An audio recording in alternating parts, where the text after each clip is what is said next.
Yo, what's going on, guys? Koi here. Today, I'm just going to be grinding on Project JoJo 2 while I also talk about the brand new war that has pretty much started on Roblox again. Just a brand new one. And this has to do with the tower defense community, and I think it's hilarious and also kind of like expected. You know, let me give you guys the lowdown from what's happened in the past all the way up till now. So, first thing that happened first, GameFam got their hands on the rights to do like My Hero Academia, and then other games started getting taken down because of it, and that led to games like Anime Adventures Takedown. I don't know if that was like the true case. All I know is that that's like close enough to what that was. They never really made another comment on that. The Anime Adventures team at Gumu did not never made like another freaking comment on whether or not that is the true case or not. So, I mean, with the development of the game just pretty much ceasing and then the game being deleted and then everyone being told that their stats were never going to come back, that they're never ever going to see their stuff ever again, people were like mindfully upset. You know what I mean? They were like, "Okay, this is where Anime Adventures died." And that's totally fine because what happened next was I think either somebody sold it or someone got a hold of it, Anime Adventures source code, to make their tower defense game. I think personally, I do think that Anime Adventures sold their source code to make money, based off of like the end of Anime Adventures, the hype, and then they also had one of the biggest tower defense games to ever exist on the Roblox platform, hands down. They created most of the systems that most games now piggyback off of. And that's just what happens whenever you create something evolutionary. People tend to steal from it instantly. You could also say like the same thing happened to Battlegrounds games and games like GPO with their style of gameplay, blocks fruits, of course. And with that being the case, things changed, and now we had a bunch of games that were coming out for release. And some of those games were pretty much games like how do you say um, darn, what was that one game called? What was the first one that really came out? I think it was like anime Last Stand. Yeah, Anime Last Stand was one of the first ones to come out by Boss Studios. Boss Studios don't like the studio that much. They are just like IX Studios, so all they do is buy younger games, use that as their portfolio, and then just like whenever they reach their peak, drop them. So I mean, they're not exactly the craziest of studios. They have like 3 games that are in the works, but one of them is only working, and that's the one they had the source code from Anime Adventures for, and that was like Anime Last Stand, obviously. Then there was like games like Anime Defenders and Vanguard that were releasing. A bunch of smaller games that died, obviously, because they were just small studios who bought the source code and didn't know how to make a game to begin with, and they just kind of ruined their game. You've seen a lot of them. There's been a lot of them that have the exact same stuff, from the stat cube system to a lot of the main systems like the um, trait system, exact same trait system. A lot of them didn't even like a lot of them didn't even remove any of the trait system. They just kind of like left the same trait system in there. I don't know if anyone remembers that. I mean, I think I there's like 12 games where you could get the same freaking traits. And with the war, the first war that came out, I think it was obvious who came out on top in that war. Financially, it was Anime Defenders and Anime Vanguard's promotions. Like those were like ridiculous. The promotions for those games were actually ridiculous. So, them using each other like a platform, then selling Anime Vanguard to somebody else to keep the game going. Even though it wasn't like, I wouldn't consider Anime Vanguard at first to be a real game until someone bought the rights for anime. Like I think someone bought Anime Vanguard, and then after that, the story goes they bought the rights, and then after that they pretty much took a month to make their own tower defense game, and Anime Vanguards was Anime Vanguards. Then games like Anime Royale started to pop up a little harder because it was about time for Anime Royale to reach its peak for once.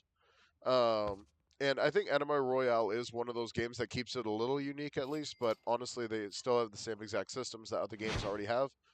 So, I mean, there's no real anime tower defense game that has kept it unique and stayed alive since the release of the game. Like a lot of those games have died, either because they just have a smaller team or they don't know how to make a game. One of the two. So now we're in the final apex, which is the return of anime adventures. And this is probably the most surprising thing in the world, the return of anime adventures, because no one thought that they were going to come back. But it's also the scariest thing in the world because it feels like an absolute scam.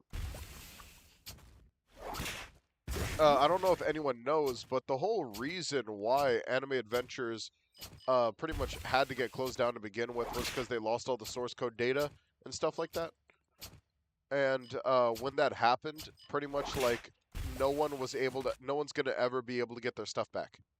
But why would they come back if they can't bring everyone's stuff back? Then it's probably gonna be a cash grab. That's, in my opinion, that's what Anime Adventures is starting to look like. It's starting to look like a cash grab. But that's because it's only the old systems. It's the exact same old game, a couple new characters. And I think they removed a lot of the characters too. I don't think they have all the characters that they originally had. And by the way, for those who are like, oh, but the service data and everything else like that in the code, you could have saved the data. You absolutely could have. I think they just never backed up the game's last update, and I think people would be pissed if they didn't have the last update backed up. And I think that's what they're afraid of, like pissing everyone off because they don't have the last update backed up, or showing how incompetent they might have been during the creation of the game.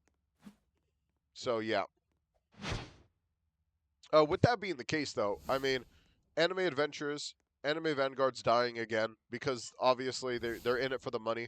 They Anime Defenders is eating right now because they actually have gotten the perfect amount of Roblox clout to get real promotional deals and really work on real like they pretty much went full Roblox corporate, like goody two shoes, no rules broken type stuff, and then freaking they have like this perfect like trading system and stuff like that. It's like, even though it's filled with bots, it is, making do with the fact that a lot of the times these games just fall out of relevancy because there's nothing interesting going on. Well, at least they do keep it interesting compared to other games. But of course, popularity is going to drop because technically they're not a anime game anymore. Realistically speaking, they're not a anime game anymore unless they get anime like rights to anime stuff later on. But rights to get anime stuff is like super hard to do because like you have to like, normally they team up with obviously Netflix or other game developers that have more stuff in the Roblox platform. They got more grease. But besides that, right?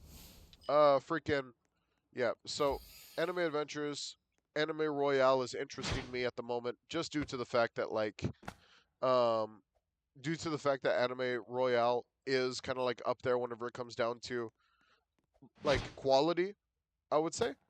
And of course, I wouldn't even put Anime World Tower Defense and Anime Last Stand in the running because both of those games, even though Anime Last Stand updates a lot, all the updates are pretty okay at best.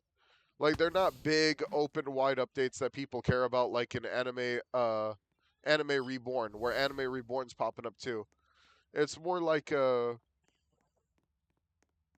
no, yeah, Anime Last Stand it just has mediocre updates. They're all just the same character, just with a different skin. And I hate that whenever people get out of unique and stuff and they just make it boring. Uh, but freaking games like Anime Reborn are in the running. Anime Royale, if this update is as peak as everyone keeps saying it's gonna be, then maybe. Freaking what's another one? Anime Adventures. If it's not a cash grab, we'll see what happens. Obviously, most likely it's gonna be a cash grab, though. I'm not really excited. Anime Vanguards and Defenders are either out the door or in the door, depending on this next like this next thing. Honestly, I think that Anime Vanguard is just cooked because there's other anime games that do everything better than Anime Vanguard. So it's like not even worth anyone's time anymore. That's why the player base has dropped from like 500k to like a couple thousand left. And it's mostly people who just use their bots, so it's like not even that big of a deal. Besides that, though, I think that everyone else just pretty much needs to sit on their hands and just wait, because grinding every single tower defense game in the world is just way too much stress. And that's coming from a YouTuber who has like nothing better to do than play video games.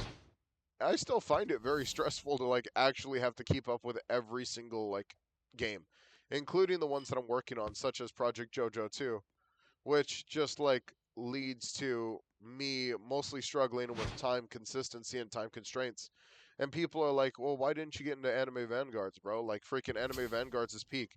And I was like, "Because the last update was absolutely mediocre and it doesn't care about people's time." That's just what it comes down to. It's like how uh is there a lot of content to do? Yes. Is it going to waste your time? No. Are you going to be entertained? Yes.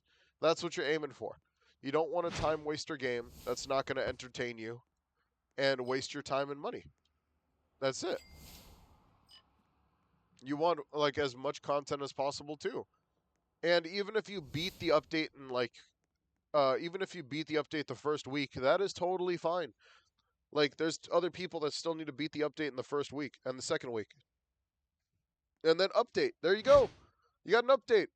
Wow. Wasn't that so hard? It's really not that hard to update games in Roblox. It really isn't. These dudes got the money to do it. Most of these people are Silver Spoon kids, like the freaking dudes from IX Studio, the owner of freaking Boss Studio. Like they have the money to keep these updates rolling. They started off with the money to buy these games to begin with, to hire these studios, to do all this extra stuff. These are no startup like developers. These are people who want to make a brand, but they're grifting to do it. So it's like, in my opinion, that's what they do. Because I mean, there's tons of evidence behind what they do, honestly. I mean, IX Studios, there's a plethora of games right now, including Kengan, where even the mod team is like, the devs gave up on the game, we're cooked, yada yada yada. And they just like, that's public. They announced that shit. And I was laughing. I was like, what? Why would you announce this? You're killing your entire game right there by announcing the fact that the developers gave up on the game.